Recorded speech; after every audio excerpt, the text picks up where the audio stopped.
이렇게 따뜻한 봄날 함께 또 예배를 드리게 돼서 또 가정에서 예배드리는 모든 이들에게도 주님의 은총이 함께 하시길 기도합니다.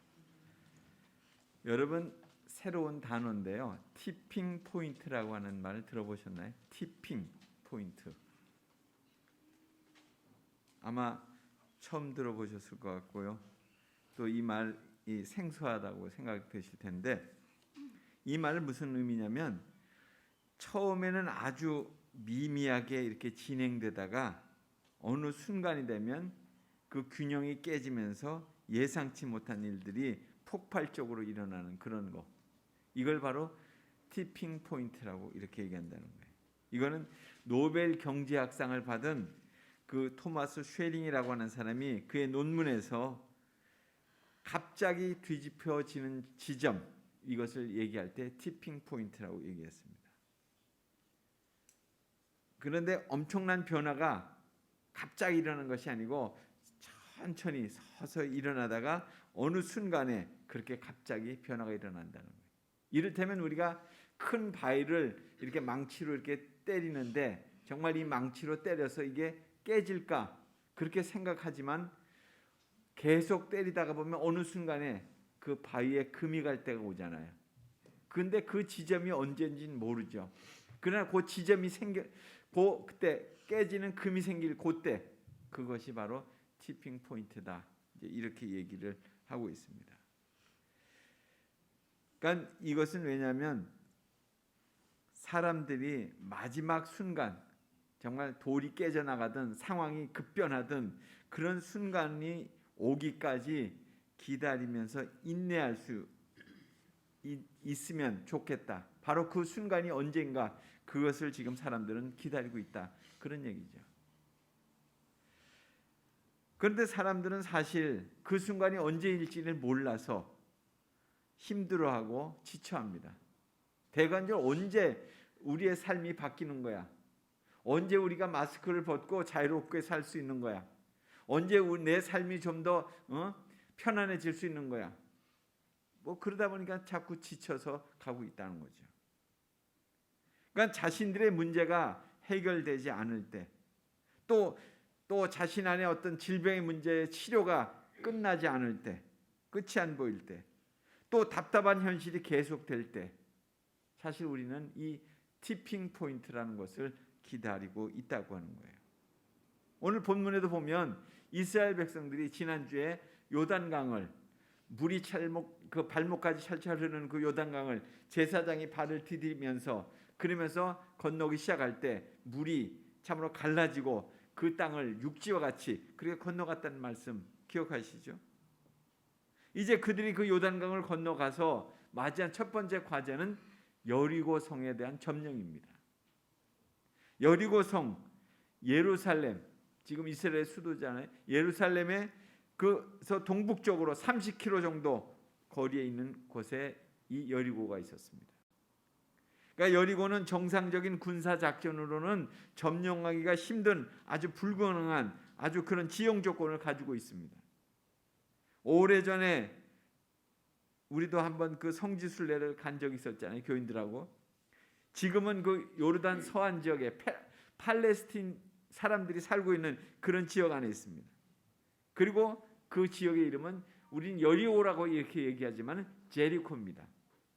우리가 복음서에 보면 그 사케오가 뽕나무에 올라가서 예수님을 만난 그 사건을 기억하시죠? 그것이 바로 여리고였습니다. 그러니까 뭐 물론 뽕나무에 올라갔다고 그러지만 사실은 그 뽕나무는 그 지역의 돌 감람나무를 의미한다고 그렇게 얘기하고 있습니다. 아무튼 이 여리고는 얼마나 오래된 도시냐면 8,000년에서 9,000년 정도 된 아주 오래된 도시라는 거예요. 그러니까 지구상에서 가장 오래된 도시 중에 하나로 이렇게 꼽히고 있습니다. 지금은 케이블카를 타고 정상에 올라가도록 되어 있습니다. 이처럼 여리고성은 가파른 그런 그 경사지 위에 이렇게 세워진 그런 도시였다는 거예요. 그러니까 천연적인 어떤 요새를 의미한다고 볼 수 있겠죠. 이중으로 성벽이 만들어져 있고 그래서 그 높은데 망루에 올라가서 보면 수킬로를 여기서 하면 뭐 한 그 신림 사거리 정도까지 이렇게 보일 수 있는 만큼 시야가 확보되어 있는 그런 곳이 있었다는 것입니다. 뿐만 아니라 수많은 전투에서 이렇게 잘 단련된 군사들이 그 안에 있었어요. 그러니까 한마디로 말씀드린다면 여리고성은 함부로 쳐들어가서 점령할 수 있는 그런 곳이 아니라 이런 말씀이죠. 여리고성은 또 나름대로 그 성 안의 사람들은 어떤 소문을 들었냐면 이스라엘 백성들이 애굽에서 나와가지고 홍해 바다를 건너고 또 요단강을 건넜다. 그것이 하나님의, 그들이 믿는 하나님의 놀라운 능력에 의해서 그렇게 건너갔다. 그들은 보통 민족이 아니다. 뭐 이런 소문도 또 들었습니다. 그래서 오늘 말씀에 보면 자신들이 살고 있는 그 성문을 굳게 닫고 전투 준비를 하고 있었던 거예요. 아마도 여리고 성 안팎으로 전쟁의 기운이 지금 감돌고 있는 거죠. 이스라엘 백성들의 입장에서는 자신들이 보기에 이 여리고성 이거 어떻게 점령해야 되나, 그 여리고성을 거쳐야만 그 가나안 땅을 이제 차지할 수 있는 통로가 구축이 되는데, 그럴 때 하나님께서 여호수아에게 말씀하셨습니다. 내가 여리고 왕과 용사들을 내 손에 넘겨주겠다. 그러니까 내가 할 일은 하루에 한 번씩 이 여리고성을 도르라는 거예요. 6일 동안 돌고, 그리고 7일째 되는 날에는 언약궤를 메고 나팔을 불면서 소리치면서 7번 도르라. 그러면 이 성을 차지하게 될 것이다. 이런 말씀이었습니다. 이것이 하나님의 계획이었고 이스라엘 백성들이 할 수 있는 전술이었어요. 이제 여리고성은 단순히 이스라엘 백성들 앞에 그냥 버티고 있는 성이 아니었어요. 이것은 또 다른 의미로 우리가 이것을 반추해 본다면 우리 앞을 가로막고 있는 내적인 외적인 문제들, 이것이 바로 우리의 어떤 여리고성이라고도 할 수 있겠죠. 하나님의 약속하신 축복을 누리기 위해서는 우리 안에 버티고 있는 이 여리고성을 정복해야 한다는 사실입니다. 우리 안에 여리고는 무엇이겠습니까? 그것은 우리를 지치게 하는 그런 각종 문제일 수 있겠죠. 또는 가정의 문제, 또는 직장의 문제, 건강의 문제, 재정의 문제, 뭐 이런 것들도 있고, 또 내 안에 자리 잡고 있는 어떤 이기심과 또 명예에 대한 문제일 수도 있고, 또한 스스로 높아지고자 하는 그런 교만일 수도 있고, 그리고 기쁨을 잃어버린 바리새파적인 그런 신앙일 수도 있습니다. 그렇죠. 그 문제의 여리고성이 지금 내 안에 버티고 있다, 이렇게 볼 수도 있어요. 이 여리고성을 그러면 어떻게 정복해야 되냐? 오늘 여기 여호수아를 통해서 주님이 주신 말씀을 통해서 우리가 그것에 대한 영적인 교훈을 깨닫기를 원합니다. 첫 번째는 하나님의 말씀에 순종해야 된다는 거예요. 그 여리고성을 점령하기 위해서는. 이미 여호수아와 이스라엘 백성들이 이해할 수 없는 하나님의 명령을 그들은 들었습니다. 그리고 그들이 할 수 있는 게 뭐겠어요? 그들이 군사력이 있는 것도 아니고 그냥 그 말씀에 순종하는 일이었습니다. 오늘 말씀 이전에 5장의 말씀에 본다면 전쟁을 앞두고 이스라엘 백성들의 남자들을 다 할례를 행했어요. 그래서 이스라엘 백성들이 하나님의 택한 백성이라고 하는 성결한 백성이라는 것을 그들 자신이 정비한 거예요. 또한 유월절을 지킴으로써 하나님의 인도하심을 다시금 확인했어요. 우리의 조상들이 그 애굽에서 떠나올 그때 하나님이 우리에게 부으신 그 은혜가 바로 유월절 사건이었잖아요. 그리고 그들은 여호와 군대 장관 앞에 엎드려 경배합니다. 자신의 모든 지휘권을 내려놓습니다. 그럴 때 하나님이 여호수아에게 말씀하신 거예요. 내가 여리고와 그 왕과 그 용사들을 내 손에 주었노니,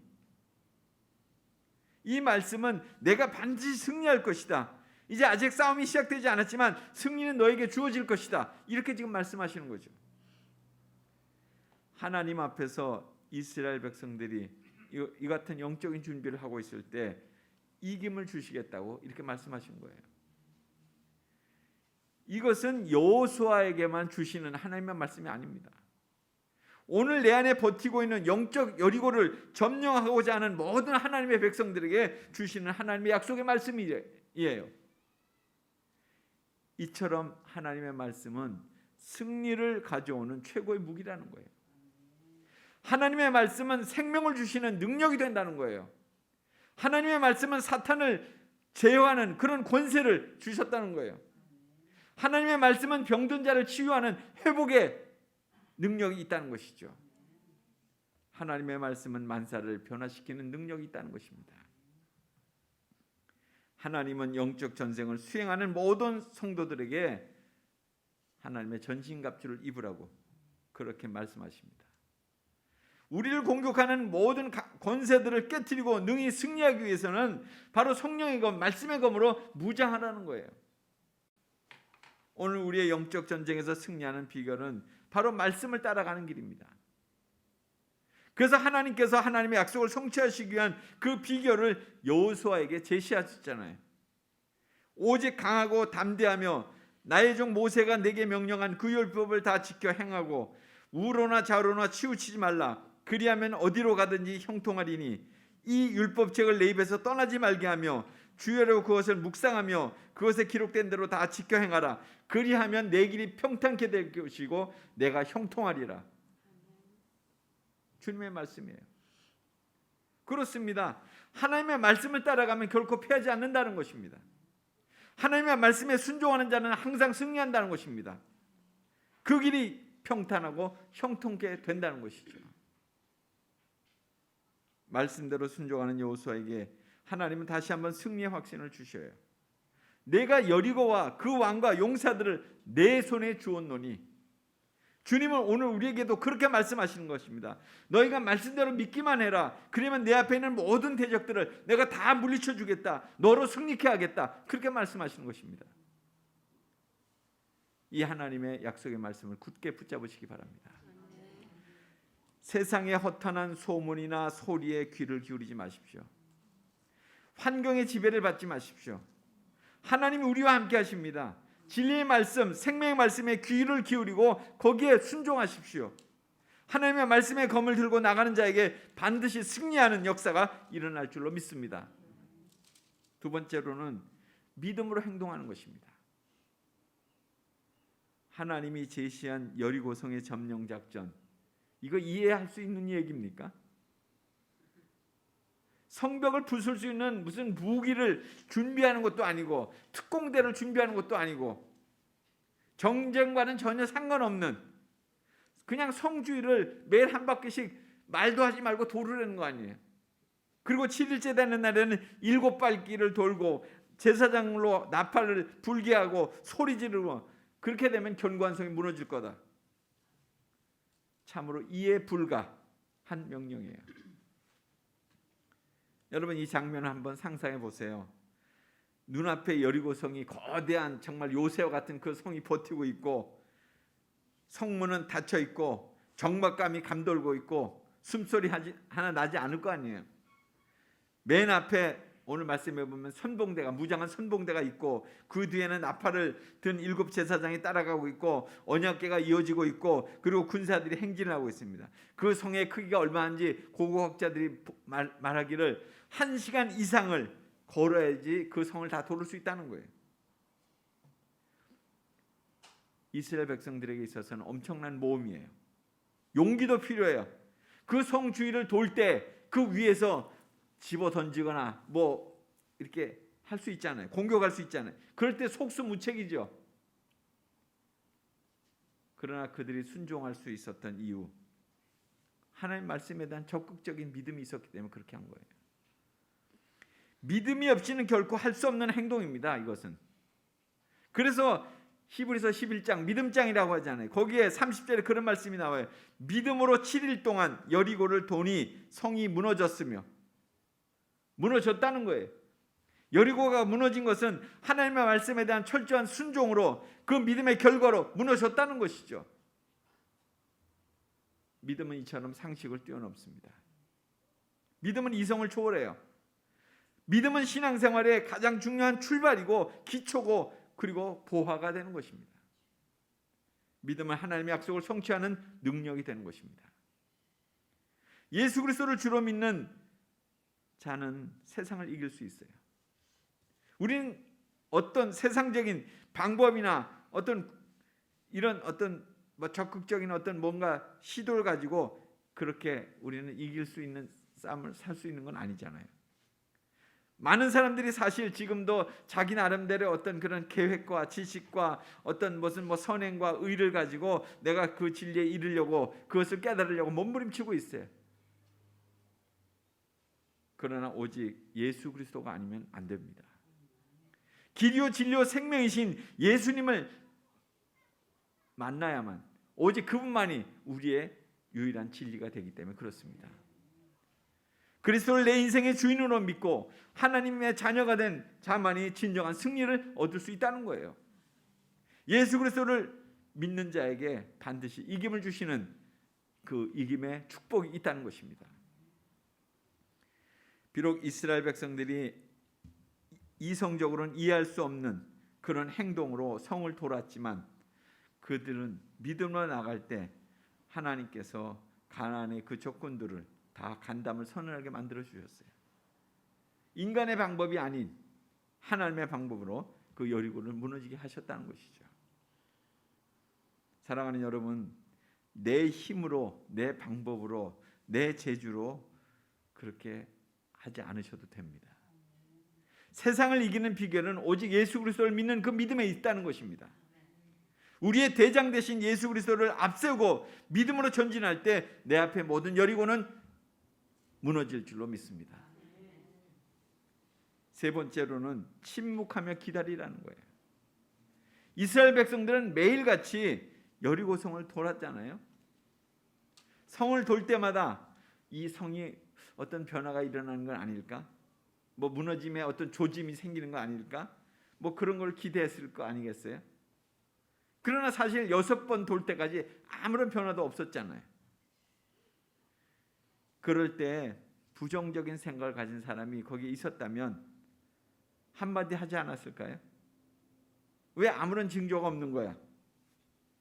우리가 이렇게 하는 게 맞는 거야? 혹시 이렇게 하다가 우리 웃기게 되는 거 아니야? 우습게 되는 거 아니야? 그런 얘기를 하지 않았겠 생각이 들어요. 마음속으로. 사실 그것을 내놓고 말하기 시작하면 아마 이스라엘 백성들은 커다란 소용돌이에 빠질 거예요. 부정적인 얘기를 하게 되면 부정적인 얘기는 꼬리에 꼬리를 계속 물고 일어나는 그런 역사가 있잖아요. 없는 말도 지어내게 될 것이고, 그러다 보면 그렇게 아까 말씀드린 대로 대열을 맞춰서 그렇게 갈 수 있겠어요? 난 그만두겠다. 빠져나가는 사람, 그만 가자, 주저앉는 사람, 이런 사람들이 많아질 거 아니겠어요? 하나님이 이스라엘 백성들에게 아무 말을 하지 않게 하신 이유, 그들의 출애굽 1세대들 그들이 어떻게 했습니까? 광야에서 하나님 원망하고 그리고 모세에게 불평하고 그러다가 다 죽고 마는 거 아니에요? 그들에게 깨달은 역사적인 교훈이 있었잖아요. 하나님의 약속이 이루어지기까지 이스라엘 백성들로 침묵하게 하신 거예요. 입을 여는 순간 결국 그건 부정적인 에너지가 나오는 거고, 결국 그렇게 하다 보면 그들은 결국 중도에 포기될 수밖에 없죠. 그래서 침묵하며 말씀 수행을 이룰 때까지 그렇게 행하도록 하셨다는 거죠.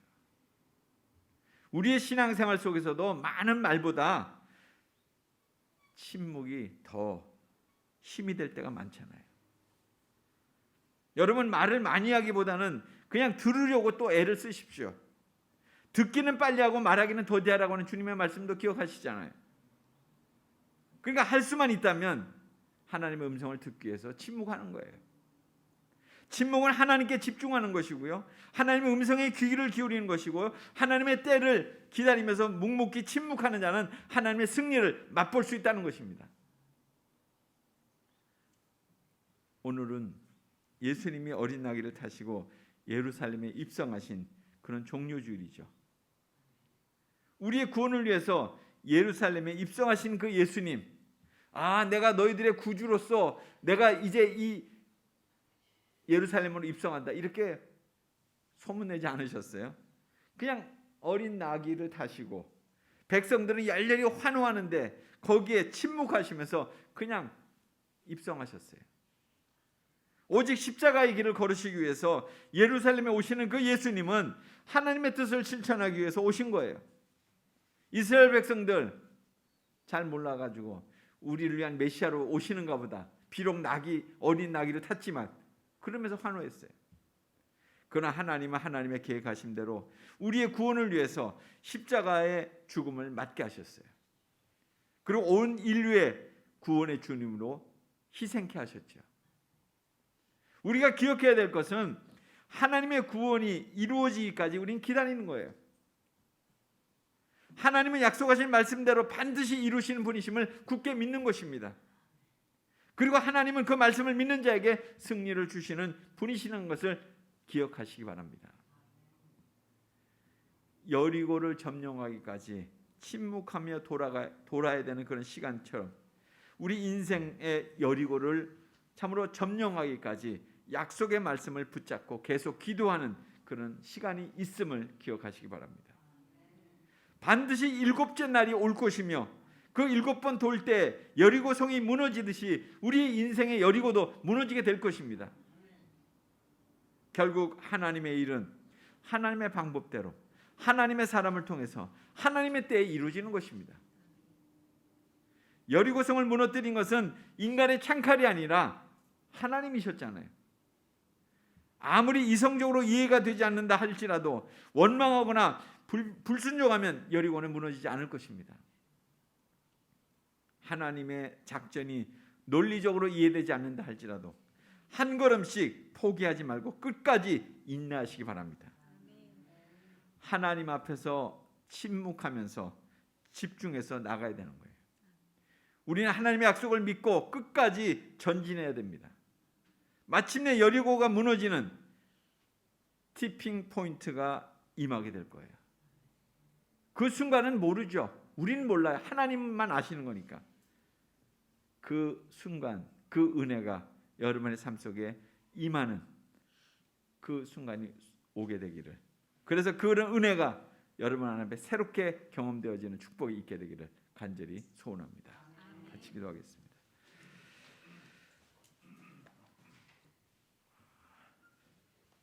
하나님, 오늘 저희가 종료주의를 맞이하면서 참으로 어린 나귀를 타고 입성하신 그 예수님을 다시 한번 묵상해 봅니다. 그분은 오직 하나님의 때를 위해서, 우리의 구원을 위해서 십자가의 길을 걷기 위해서 오셨습니다.